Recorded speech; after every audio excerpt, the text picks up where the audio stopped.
On va maintenant voir le premier principe de la thermodynamique. Alors ce chapitre étant un peu long, j'ai décidé de le couper en deux parties. Donc une première partie que l'on va voir maintenant et une deuxième partie qui donnera lieu à une deuxième vidéo intitulée également le premier principe, mais premier principe entre parenthèses 2.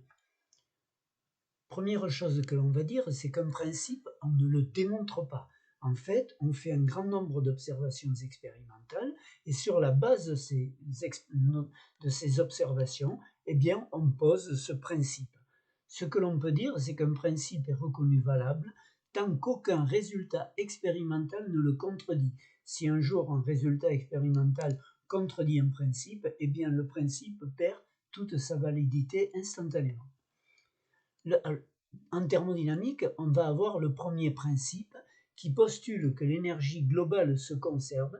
Quand je dis l'énergie globale, je veux dire l'énergie du système plus l'énergie de l'extérieur. Donc, eh bien, il y a conservation de l'énergie. Ce qui va être gagné par l'un sera perdu par l'autre et vice-versa. Pour cela, eh bien, il est nécessaire de dire que toutes les énergies sont exprimées dans le même système d'unité et l'unité internationalement reconnue pour l'énergie, c'est le joule. Et donc, ce que je vous dis, c'est que la somme algébrique des énergies échangées par le système et celle des énergies échangées par l'extérieur auront la même valeur. Seule chose, c'est qu'elles seront de signe contraire. Et pour mettre ce premier principe en œuvre, eh bien, on va définir une fonction d'état que l'on va noter U et qui s'appellera l'énergie interne. Le premier principe, alors, va s'écrire delta U du système plus delta U de l'extérieur égale 0 pour toute transformation. Et on retiendra clairement qu'on calcule essentiellement les variations d'énergie interne d'un système, qu'on notera delta U du système au cours d'une transformation, et on ne calculera pas de manière générale la valeur absolue de cette énergie interne, lorsque le système est dans un état donné, quel qu'il soit. On va commencer par appliquer le premier principe aux transformations de gaz parfait sans réaction chimique et sans changement d'état. On peut préciser que les gaz parfaits sont des systèmes thermoélastiques qui n'échangent avec l'extérieur que du travail de pression et de la chaleur. On aura donc du, puisque U est une fonction d'état, je vais mettre un petit d pour une variation infinitésimale, égale delta petit delta Q plus petit delta W, dans lequel j'indique clairement que Q et W ne sont pas des fonctions d'état. Et donc, en fait, comme on n'a que du travail de pression utilisé, on va avoir du égale delta Q moins P extérieur dV, puisqu'on a vu dans un chapitre précédent que le travail de pression s'exprime par petit delta W égale moins P extérieur dV. Ou lorsqu'on intègre cette expression, ça nous donne delta U égale Q plus W, et vous voyez que je n'ai pas mis delta Q ou delta W, j'ai mis Q et W, qui sont les quantités de chaleur et de travail échangées par le système au cours de la transformation considérée.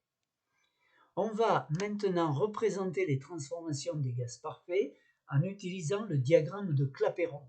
Alors le diagramme de Clapeyron, c'est un diagramme dans lequel on met P en ordonnée et V en abscisse.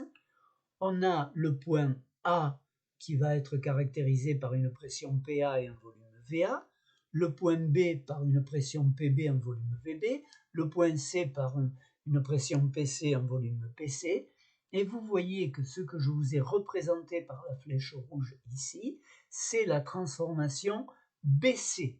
Donc la flèche rouge, vous voyez qu'elle est orientée, cette flèche, donc on va de B vers C, donc ce sera la transformation BC.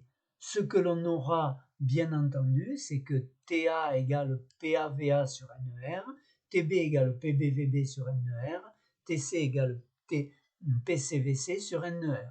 Et donc, ce que je vous précise également sur ce schéma, c'est que les étoiles représentent des points, c'est-à-dire des états du système, et que la flèche que j'ai mise en rouge représente la transformation considérée. Donc ce schéma était là uniquement pour vous montrer à quoi ressemble un diagramme de Clapeyron. Maintenant, on va utiliser ce diagramme pour étudier quelques transformations particulières. Donc, ce que je vous précise également, c'est que les diagrammes de Clapeyron sont surtout utilisés pour les transformations de gaz. On va commencer par étudier l'échauffement d'un gaz à volume constant. Volume constant, ça se traduit par isochore en thermodynamique. Et donc ici, je mets le P en ordonnée, le V en abscisse. Je mets les points A et B, vous voyez, à la verticale l'un de l'autre, c'est-à-dire qu'en réalité, ici, j'ai VA égale VB, puisque les points sont à la verticale l'un de l'autre, et la transformation de A vers B est représentée par cette flèche. Et donc ici, je vais avoir le travail infinitésimal petit delta W égale moins P extérieur dV, et comme V est constant, cela revient à dire que le travail sera égal à 0. Donc W égale 0, et en revanche, je vais avoir delta Q égale N CV dt, puisque, comme on l'a vu dans un chapitre, dans le premier chapitre, lorsqu'on échauffe un gaz à volume constant, la capacité calorifique molaire doit s'exprimer par CV, et donc la quantité de gaz, on suppose que c'est N mol, la quantité de chaleur qui en découle, c'est donc petit delta Q égale N CV dt. Et donc du qui est égal à delta W plus delta Q égale en fait N CV dt. Lorsque j'ai dit delta, bien entendu, vous avez lu que c'était des petits delta. Et donc Q égale intégrale entre TA et TB de N CV dt. Ou encore delta U qui est égal à Q, comme on l'a vu, égale intégrale entre TA et TB de N CV dt. CV peut être constant ou non dans l'intervalle. Si on donne une valeur constante de CV, l'intégration est très simple. Ça va nous faire delta U égale N CV TB moins TA. Si on nous donne une expression dans laquelle CV est une fonction de T, à ce moment-là, l'intégration sera un tout petit peu plus compliquée. On va maintenant étudier l'échauffement d'un gaz à pression constante. Pression constante, ça se dit isobare. Même chose, diagramme Clapeyron. Je place les points A et B sur une horizontale, comme ceci. On a PA égale PB, bien entendu, et la transformation AB est représentée par la flèche. On a cette fois-ci delta W égale moins P extérieur dV, et comme la pression reste constante, cela signifie que, très vraisemblablement, même à coup sûr, la pression extérieure est égale à la pression du système.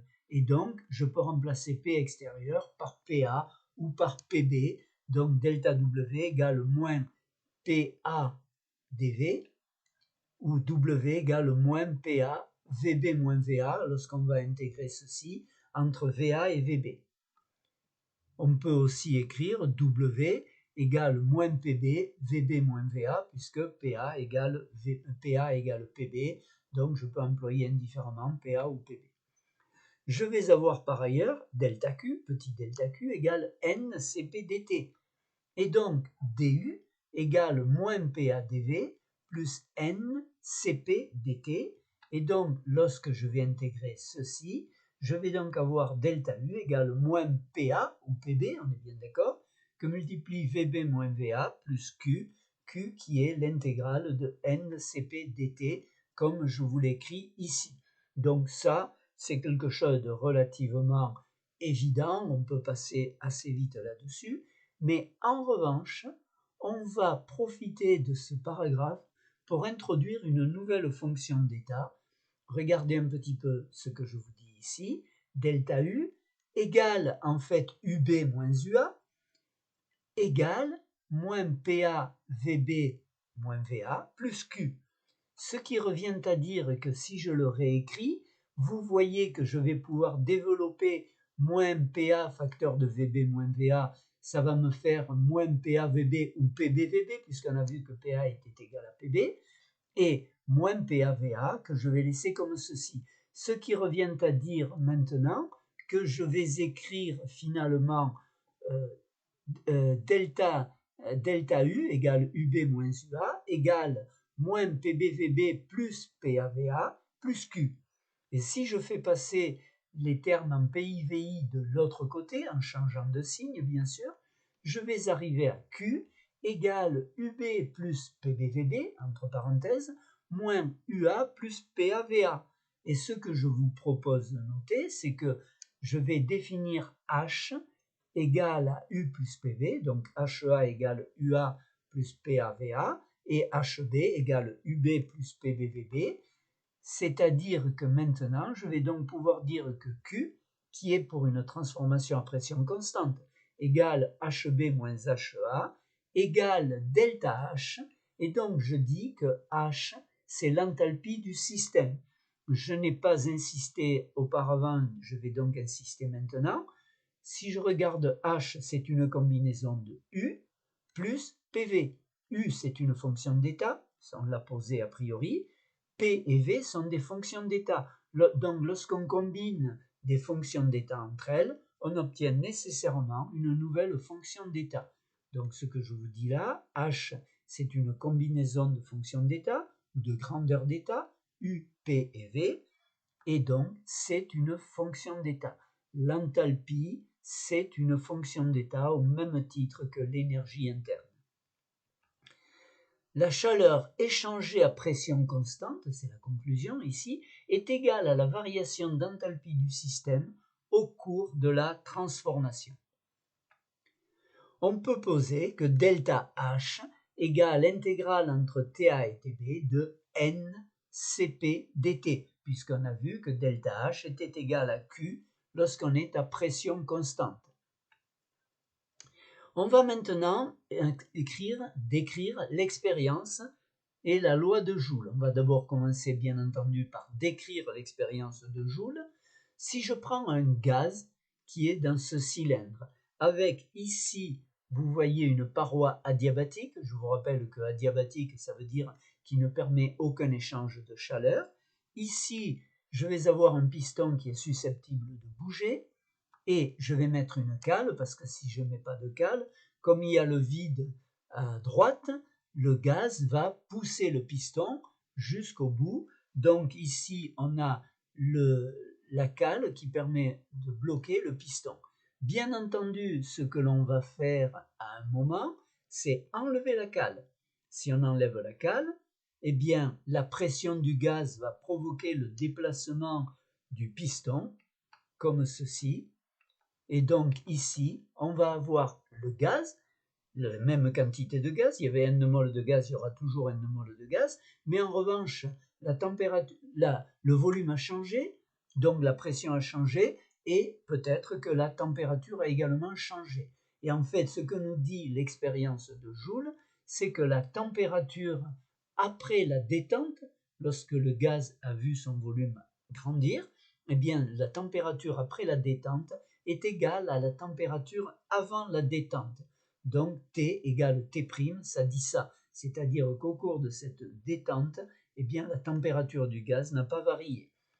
Et donc ici, on peut écrire la variation d'énergie interne qui accompagne cette transformation. Comme la paroi adiabatique est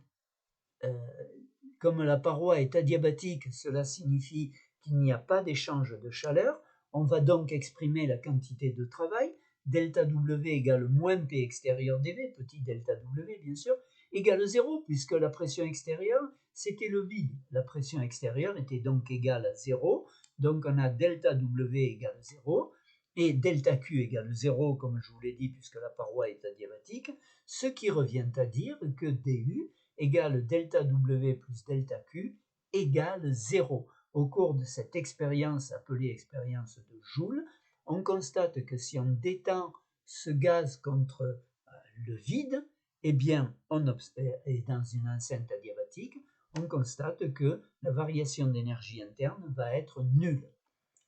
Et donc, petit du égale 0 entraîne, lorsqu'on l'intègre, delta U égale 0.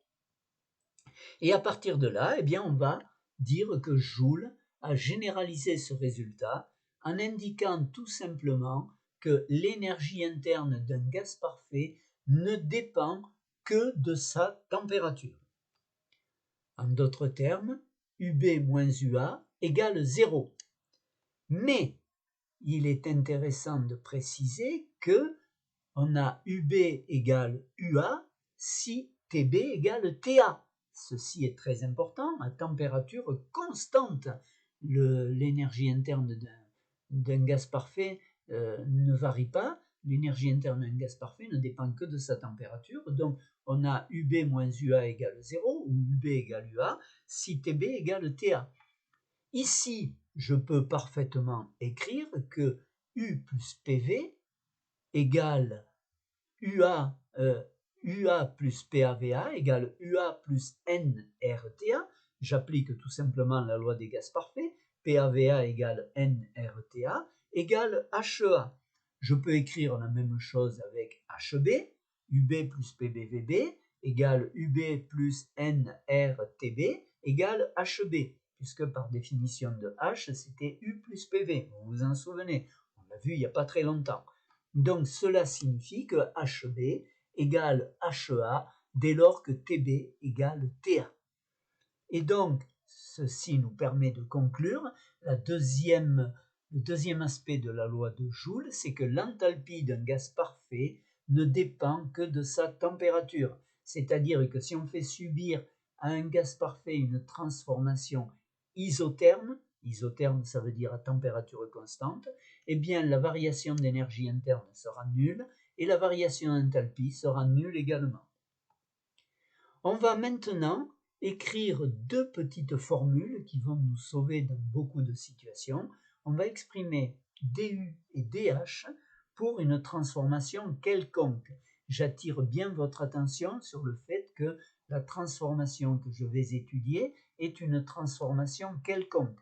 La seule chose, c'est qu'elle fait intervenir une quantité donnée de gaz parfait et qu'elle va se dérouler sans réaction chimique et sans changement d'état. Voilà, j'ai pris A, PA, VA, TA, B, PB, VB, TB. Ces trois valeurs sont différentes les unes des autres. La seule chose, c'est que l'on va avoir PA, VA sur TA égale NER égale PB, VB sur TB. Et puis, ici, j'étudie la transformation entre A et B, comme ceci. Et là, vous voyez en vert, j'ai tracé l'isotherme pour le système. Le système, lorsqu'il est à la température TB, eh bien, si j'augmente la pression ou si je diminue la pression, je vais en parallèle augmenter ou diminuer le volume de façon proportionnelle. Et donc, ici, la courbe qui est là représente l'isotherme. Tous les points de la courbe verte sont à la température TB. Et maintenant que j'ai ceci, eh bien, je vais placer un point X à la verticale de A sur l'isotherme, comme ceci. Et donc, pour étudier ceci maintenant, je vais me rappeler que U, c'est une fonction d'état. Dire que U est une fonction d'état, cela veut dire que la variation de U entre A et B ne dépend pas du chemin suivi et que je peux, par exemple, passer de A à X, comme ceci, puis de X à B, et que la variation d'énergie interne sur AB directement est égale à la variation d'énergie interne sur AX plus celle sur XB. Sauf que X est sur l'isotherme TB, ce qui revient à dire que la variation d'énergie interne sur XB, la variation d'énergie interne sur XB va être nulle, et par ailleurs que AX est une isochore. On vient de voir comment on exprime la quantité de chaleur ou la variation même d'énergie interne échangée lors d'une isochore, et on vient de voir que sur une isotherme, la variation d'énergie interne sera égale à 0. Donc sur AX, on a DU égale NCVDT, donc comme ceci, et sur XB, on a DU égale 0 puisque TX égale TB lorsque le système est dans l'état X, il a la même énergie interne que lorsqu'il est dans l'état B. La conséquence de tout ça, c'est que sur AB, on va avoir DU égale NCV dt. On garde cette expression et maintenant on va placer le point Y qui est à l'horizontale de A, mais également sur l'isotherme TB, c'est-à-dire que TY est égal à TB. Et donc ici, je vais faire le tracé, je vais aller de A à Y, puis de Y à B. Et donc comme H, c'est une fonction d'état, je peux, comme pour l'énergie interne, écrire delta H AB égale delta H AY plus delta H YB. Comme Y est sur l'isotherme TB, je vais donc, et que je sais que AY c'est une isobarre, puisque j'ai placé le point Y à l'horizontale de A, et bien sur AY, on l'a vu il y a quelques diapos, DH égale NCPDT, et sur YB, puisque c'est TY égale TB, on a donc DH égale 0, application de la loi de Joule. Et donc ici, on peut dire que sur AB, DH égale NCP dt. Et donc, ce que je vous ai un peu appelé, vous allez voir sur la diapo suivante, introduction de deux formules magiques. Alors, on n'est pas dans Harry Potter, hein, mais on va avoir ici deux formules qui vont nous aider à régler énormément de problèmes.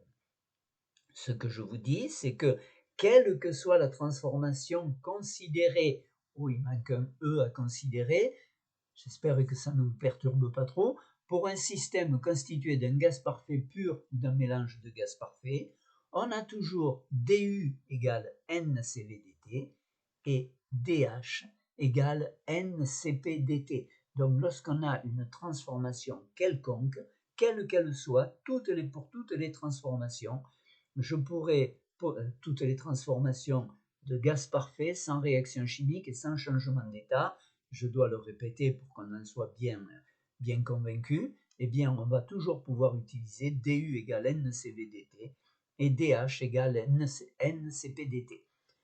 Maintenant, une des conséquences de ceci, vous allez voir, c'est la relation de Meyer. Cette relation de Meyer va également beaucoup nous aider. On a H égale U plus PV. Ça, c'est la définition de l'enthalpie sur la base de la connaissance de l'énergie interne. Lorsqu'on a un gaz parfait, on a PV égale nRT, ce qui revient à dire que H égale U plus nRT. Et donc, DH égale DU plus NR dt. On est bien d'accord là-dessus. Donc, sans réaction chimique, on est bien d'accord que N ne va pas varier. Donc, la variation infinitésimale de nRT, ça sera nR dt, puisque N et R sont des constantes.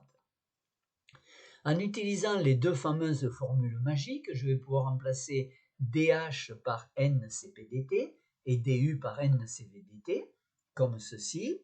Je fais passer le NCVDT de l'autre côté, bien entendu, en changeant le signe.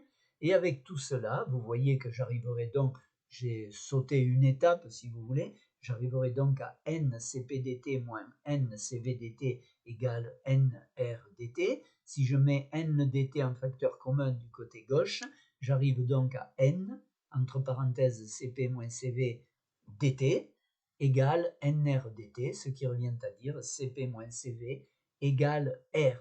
Ce qui permet déjà de constater une chose, c'est que CP est supérieur à CV et que la différence entre CP et CV, c'est une différence qui sera constante puisqu'elle est égale à la constante des gaz parfaits. On va maintenant étudier une transformation isotherme. Alors, sur une transformation isotherme, vous vous dites, bon, on est quand même sur quelque chose d'assez simple, ça veut dire que le delta U et delta H seront nuls. On va d'abord, avant de rentrer plus dans le détail, on va faire une petite remarque sur la forme de l'isotherme.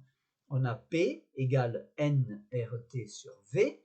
Si je me place à température constante, ça veut dire que nRT est constant et donc P égale constante sur V. cette formule est du type y égale constante sur x. Donc vous savez que c'est la formule caractéristique des hyperboles. Donc ici, une isotherme, c'est une hyperbole. Ici, je place les points A et B, comme ceci, avec PA, VA, j'ai mis TA d'un côté, puis j'ai mis TB de l'autre côté, mais en fait, TA égale TB, et l'isotherme, alors j'aurais pu la faire un peu plus lisse, mais bon, globalement, j'ai essayé de lui donner la forme d'une hyperbole, comme ceci, et donc là, je vous rappelle ce que nous dit la loi de Joule, delta U égale delta H égale 0, encore delta U égale W plus Q égale 0, et en fait, ça veut dire que W égale moins Q. Ceci, pour que la loi de Joule soit respectée, il faut que W égale moins Q. Eh bien, on peut calculer W en intégrant petit delta W et qui est égal à moins P extérieur dV. Et on l'intégrera donc entre VA et VB. Eh bien ici, en fait, avant de passer à l'intégration, on va dire que deux cas vont se présenter.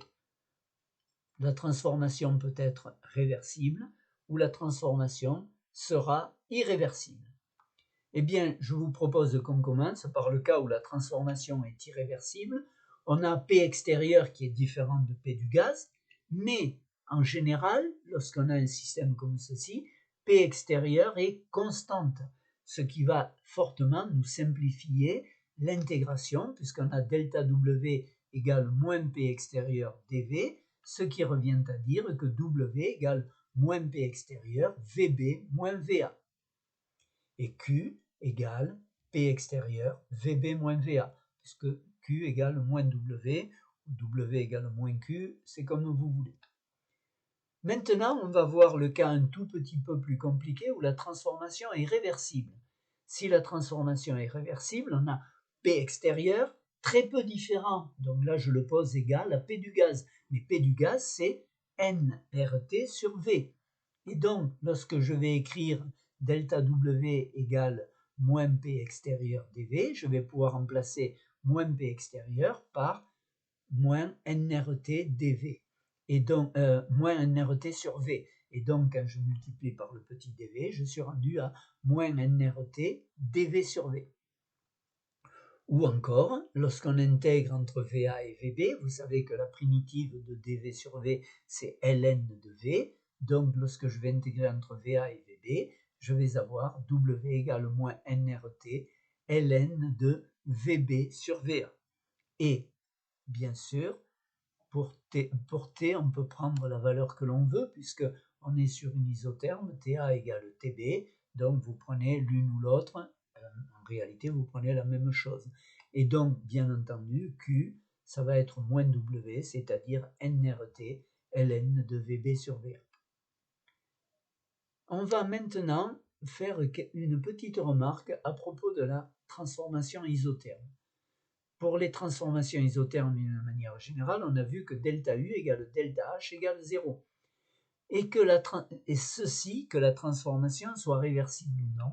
Mais vous avez vu que la quantité de travail et de chaleur échangée varie selon que la transformation est réversible ou irréversible. Vous avez vu que dans un cas, c'est W égale moins P extérieur VB moins VA, et dans l'autre cas, c'est moins nRT ln de VB sur VA. Et donc, bien entendu, si W s'exprime comme ça, Q qui est égal à moins W change aussi.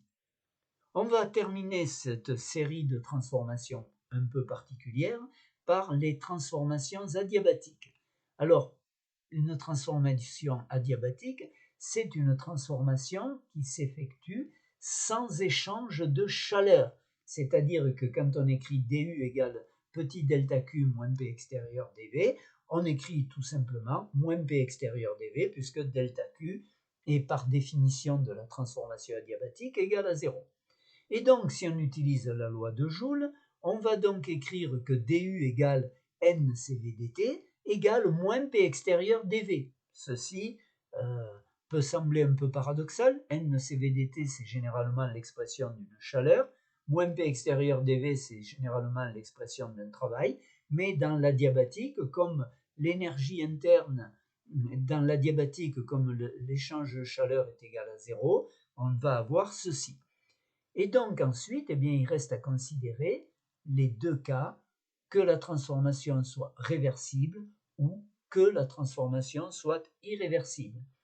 Et donc, si la transformation est irréversible, en général, sauf indication contraire, on admet que la pression extérieure est égale à la pression finale, c'est-à-dire que le système va se détendre ou se comprimer jusqu'à ce que la pression du gaz soit égale à la pression extérieure. À ce moment-là, il n'y aura plus de raison pour qu'on ait une compression ou une détente.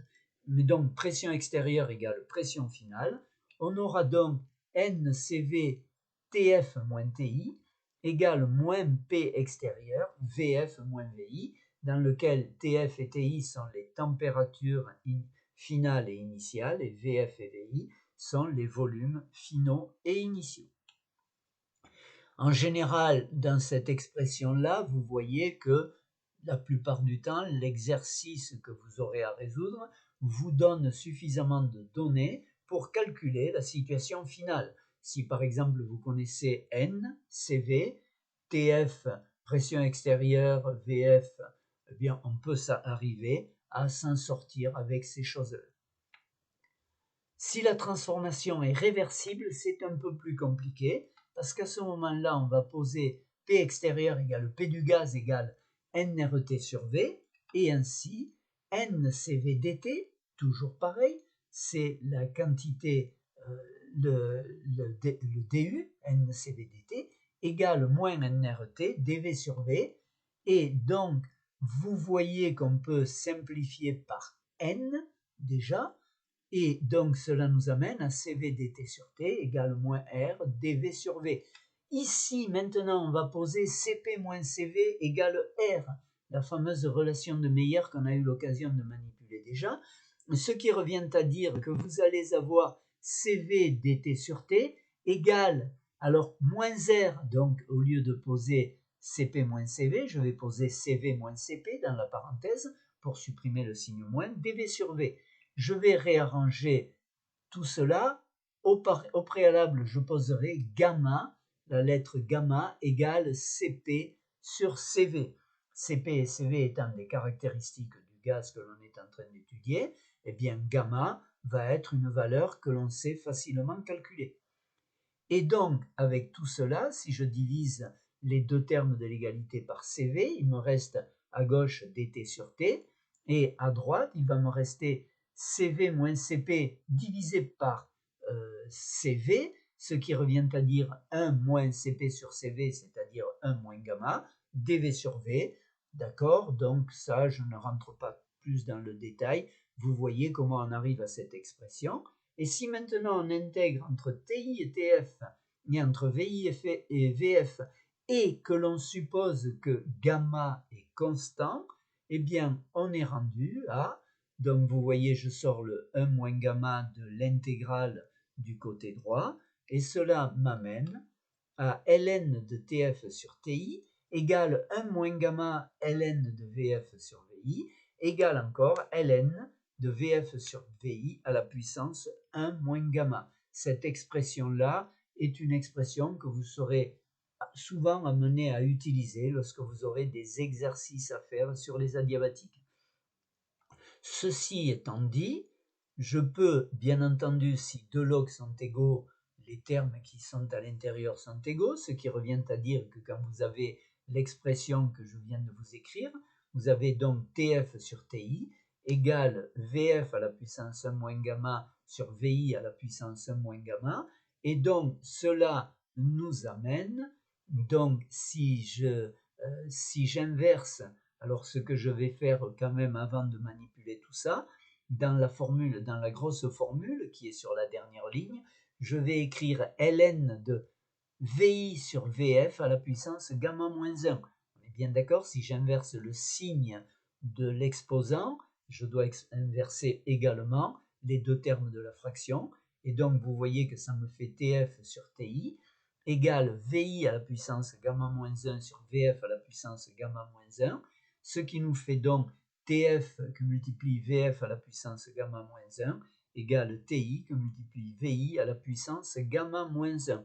Le 19 que vous voyez là, c'est le numéro de la diapositive, il n'a rien à faire dans la formule. Et donc, maintenant, bien entendu, quand on a cette expression, on peut aussi utiliser PV égale nRT de manière à pouvoir simplifier les choses. Quand je dis simplifier, modifier, on avait T et V, eh bien on peut faire intervenir P et V au lieu de cela. Donc je vais avoir PF égale VF à la puissance gamma, PF VF à la puissance gamma égale PI VI à la puissance gamma, ou encore TF PF à la puissance 1 moins gamma sur gamma égale TI PI à la puissance 1 moins gamma sur gamma. C'est le P qui est à la puissance, le T n'est pas, le T est à la puissance 1, bien entendu. On va avancer dans ce chapitre en parlant des applications au changement d'état. Alors, les changements d'état sont systématiquement étudiés à pression constante. Comme cela, la température va être constante s'il s'agit de changement d'état d'un corps pur.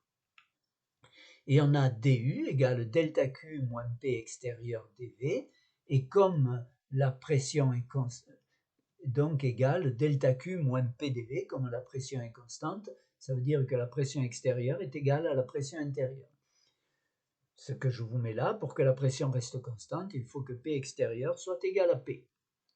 Et donc, on va avoir dH égale du plus d de PV. Alors, d de PV, c'est PdV plus VdP. Comme P est constante, VdP est égal à 0. Et donc, on est rendu, comme P est constante, on est rendu à du plus VdP, du plus PdV plus VdP. Et du, c'est delta Q moins PdV. Donc, delta Q moins PDV plus PDV plus VdP égale DH. Et donc, comme on arrive en finale à delta Q plus VdP égale DH, et comme la pression est constante, dP égale 0, et donc DH égale delta Q. Donc, la chaleur échangée lors du changement d'état d'un corps pur est égale à la variation d'enthalpie de ce corps pur. Et on a vu que pour une mole composée, il faut introduire la chaleur latente de changement d'état pour faire changer dn mol de composé d'état de composé, il faudra dH égale chaleur latente de changement d'état que multiplie dn. Ça, c'est la quantité, c'est la variation enthalpie qui accompagnera le changement d'état de dn mol. dn étant infiniment petit, bien entendu. Et pour n mol, eh bien, il suffira d'intégrer delta CEH égale l'intégrale entre 0 et n de dH égale l'intégrale entre 0 et n de LCE dn. LCE étant constante, on peut la sortir de l'intégrale et ça nous amène à n LCE. On va noter que, de façon tout à fait justifiée, LCE sera très souvent noté delta CEH, variation d'enthalpie accompagnant le changement d'état. Et on a plusieurs types de changements d'état que je vous propose de passer en revue, ceux qui ne font pas intervenir les gaz d'une part. Dans ce cas, la variation de volume est très faible et P est constante, d'où PV égale constante ou D de PV égale 0, ce qui revient à dire, comme on a vu, que DH égale DU plus D de PV est pratiquement égal à DU.